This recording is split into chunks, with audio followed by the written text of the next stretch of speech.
just so much worse than the Night Slash variant. And also, we should talk a little bit about this. People may be wondering, well, if both Ice Punch and Night Slash are so good, why don't you just run those two as a charge attack and not Shadow Ball? That is a very interesting point, Amanda. That is definitely a moveset consideration to make, but Shadow Ball is one of the best charge attacks in the game. Hits very hard against Psychic types, especially other fighters like Metacham, so I don't think you can really drop it. I don't think, well, I mean, speaking of dropping it, there is no Annihilate on either one of these teams. Very interesting teams by both WTMGo and RichieBeckett85. Do you see what I see? I see a Galistopod. Is that what you see? Yeah, I see it. That's a wild pick. One of the hardest answers to Whiscash, actually. Likely why Richie brought it.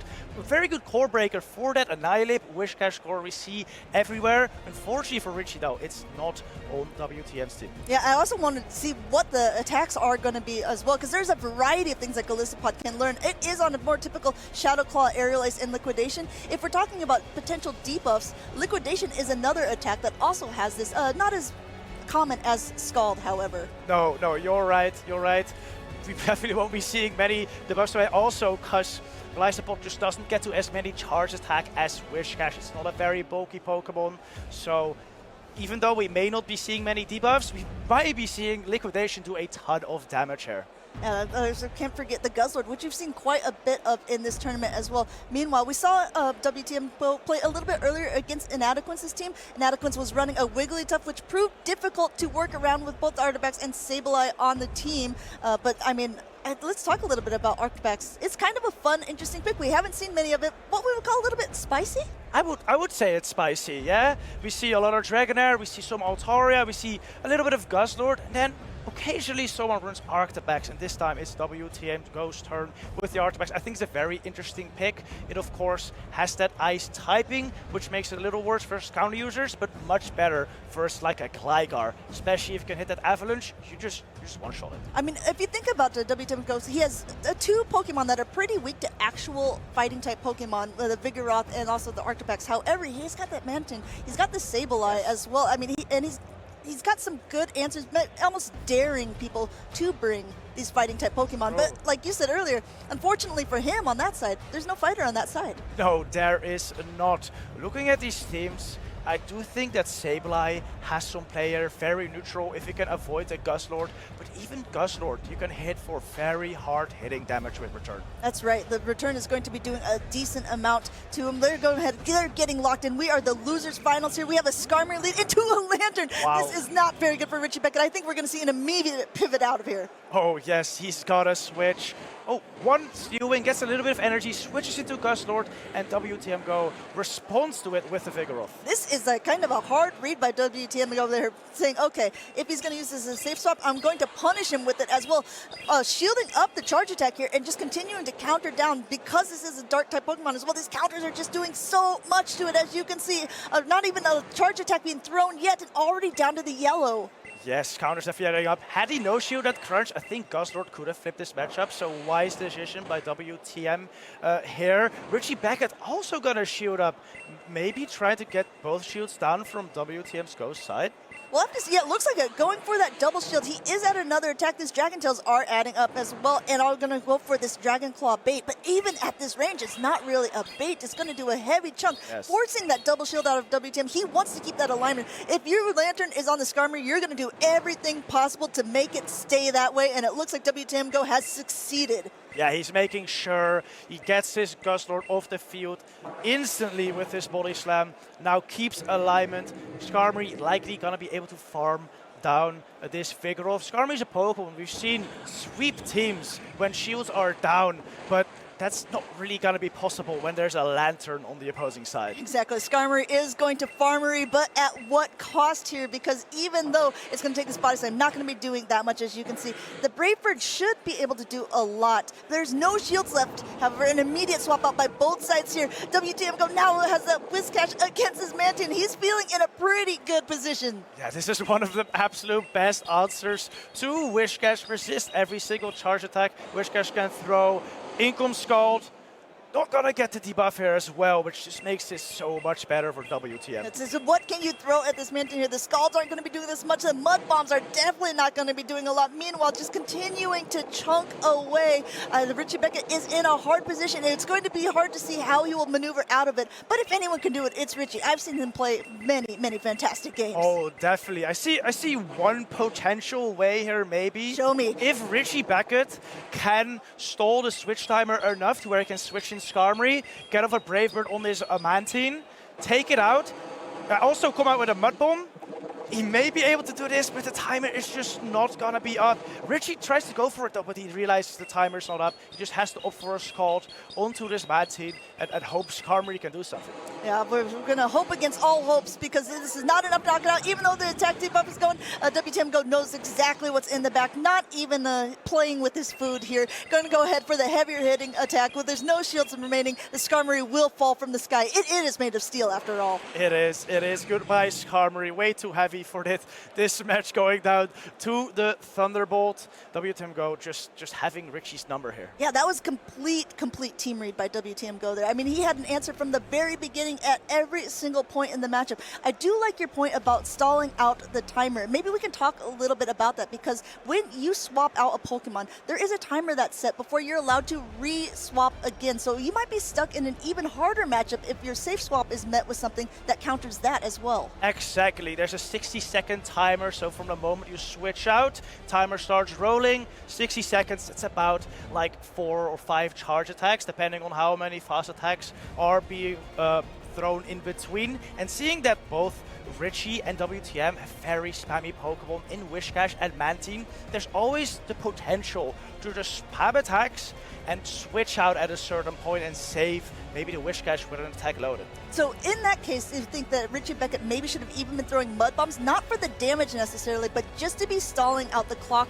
even more. Because of course, every time you throw that attack, there's that time that goes in between where you have to decide, do you want to shield or not? And then the animation goes through. And if you're really trying to wear out the clock, then maybe they're doing Mud Bombs because they're getting to them even quicker. It's a very, very good point. There are definitely situations in where you want to throw the less effective attack just to stall the timer. In this case, I'm not sure if it would have mattered because those Scalds really did help put the Mantine in range where Brave Bird would knock it out as well. And besides that, the energy difference in Scald and Mud Bomb is not that large to where Richie would have been able to reach another Mud Bomb most likely. Yeah, I think Richie was in a really tough position, played it as well as he could in that, but like you said, WTMGo just really had his number there. You have to wonder, is he going to be able to do it again for game 2? Because we were getting right into it. We got a Whiscash into a Vigoroth. A little more neutral matchup, I would say. Yeah, I love the Vigoroth lead here from WTM because it has very neutral play across the whole team of Richie Beckett. Richie Beckett also definitely not too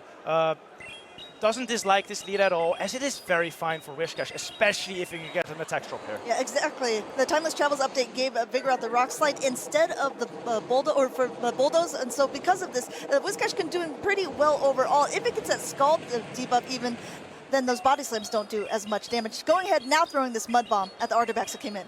Yes, WTMGo switching out with a bunch of energy, by the way, so that could come in very useful later. Artifacts being a Dragon typing, doesn't take a lot of damage from Scalds, and Richie Beckett forced to throw Mud Bombs, which don't knock out the Artifacts. Yeah, Dragon Breath is just so impressive. We see it in any Pokemon that can be using it, going up to the Avalanche, but now throwing that Dragon Claw right before able to get to another, forcing Richie Beckett to make a decision. Do I want to shield this up and keep my Whiscash? It looks like he does. Yes, because he will be able to get to another Mud Bomb here, or even switch into Lantern. This may seem like an interesting switch, as Lantern generally does lose to Artifacts, but not when it's that low health. And seeing as Richie's bulkiest Pokemon at the moment is Lantern, it's a great place to soak all that energy. It's soaking all that damage and just getting a lot of energy already at a Thunderbolt here, and now choosing to deploy it before WTM goes even at a Surf. But still, no shields on this side. I think Richie Beckett feels like he's in a good position there.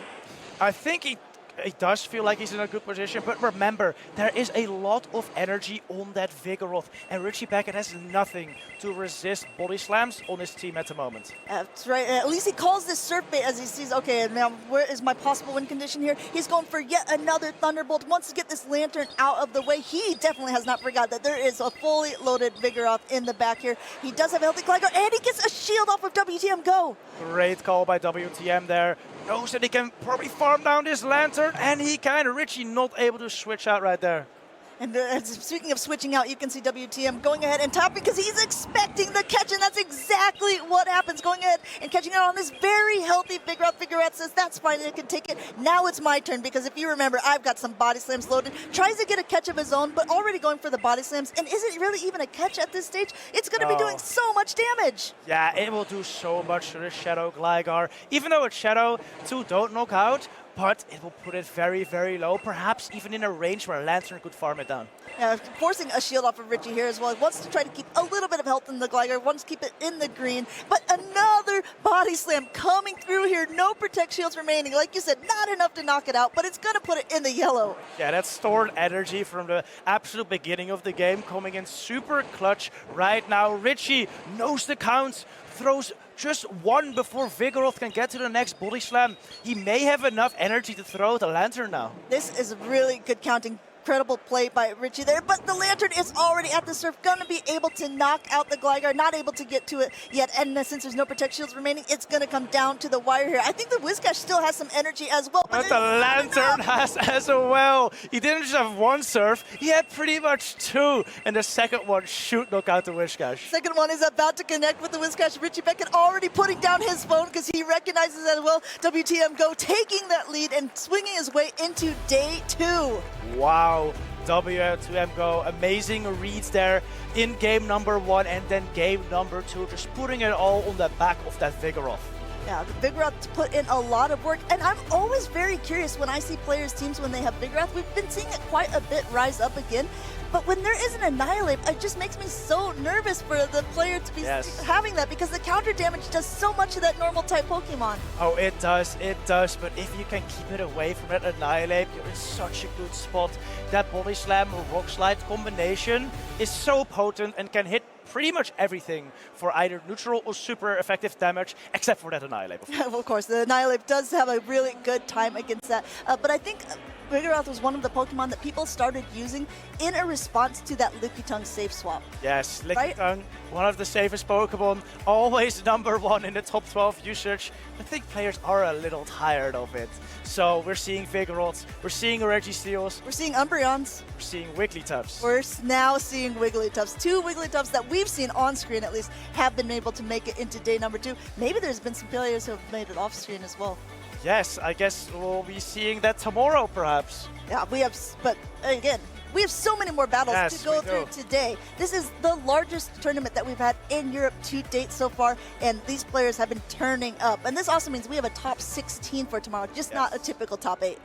Yeah, it's gonna be a fun one. First, though, we have a great match coming up of Maxi versus Stone Collection. 2 incredible trainers. You saw Maxi on the stream earlier today. Unfortunately, lost that match, but now gonna make it happen, or gonna try to make it happen in the losers finals. Yes, and the losers finals is against someone who was, I believe, in your caster predictions or your fantasy draft, right? Of Stone Collection. Stone Collection, a German battler who has been doing really, really well in the scene. He has top cut in the last couple tournaments that he has competed in, and he's looking to do it again today. I mean, I don't think he wants to go down to Maxi. No, I don't think anyone wants to go down to Maxi, especially in the losers finals. However, before we head into that, we got Tomahawk ready for an interview, so let's take it away. Thank you, Tho and Amanda. I am joined by WTMGo. Matthew, what a game that was. How are you feeling? Honestly, Freed, I'm shaking. Normally fairly confident, but yeah, I'm shaking. So excited, so happy with the performance, and technically this is my first ever day 2.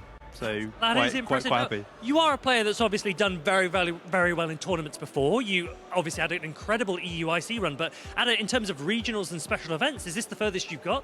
I think so. I think so, and I think I'm known for taking a few spicy picks. I think the difference this time is I've actually taken some private dancing lessons in the UK.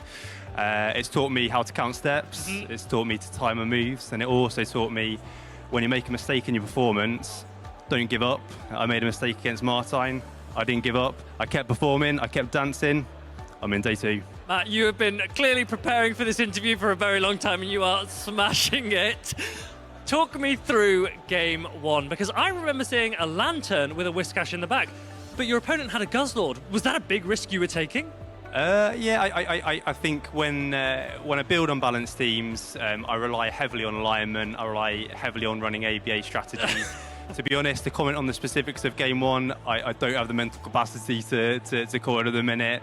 I got lucky with the alignment. I think your decision to put Lantern onto Skarmory was a very wise one. That was a very skillful play. Yeah. I knew that was going to happen.